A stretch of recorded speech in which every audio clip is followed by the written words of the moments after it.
नमस्कार। कविता के शीर्षक रहल बा गिरल बा केहू।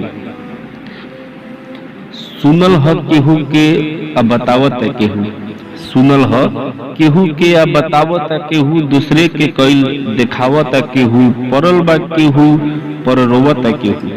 परल बा केहू पर रोवत केहू। दर्द बा केहू के आ टोवत केहू। खेत ह केहू के आ बोवत केहू। खेत ह केहू के और बोवत केहू। बोझा ह केहू के आ ढोवत केहू। मैल ह केहू के आ फींचत केहू। मैल ह केहू के आ फींचत केहू। संपत्ति ला राजनीति के सींचत केहू। रोटी ह केहू के सेकत केहू। रोटी ह केहू के आ सेकत केहू। आपन बोझा दूसरा के सिरे फेंकत केहू।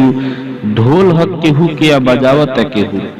ढोल ह केहू के आ बजावत केहू। सत्ता हथियावे के सपना सजावत केहू। कुर्सी ह केहू के आ पूछत केहू। कुर्सी ह केहू के आ पूछत केहू। बैठे के मिली कैसे सोचत केहू। गाड़ी ह केहू के आ धोवत केहू। गाड़ी ह केहू के आ धोवत केहू। चढ़ के घूमेला रोवत केहू।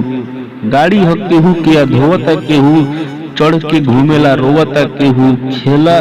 खेलत खेला देख के खेलत खेला देख के सीखत केहू। बिन पगहा राजनीति के घिंचत केहू। खेलत खेला देख के सीखत केहू। बिन पगहा राजनीति के घिंचत केहू। संपत्ति ह केहू के आ भिड़ल बा केहू। संपत्ति ह केहू के आ भिड़ल बा केहू। अपने खुनल खंता में गिरल बा केहू। अपने खुनल खंता में गिरल बा केहू। नेपाल से प्रकाशित होने वाला एकमात्र भोजपुरी अखबार भोजपुरी टाइम्स दैनिक में प्रकाशित कविता के कुछ अंश।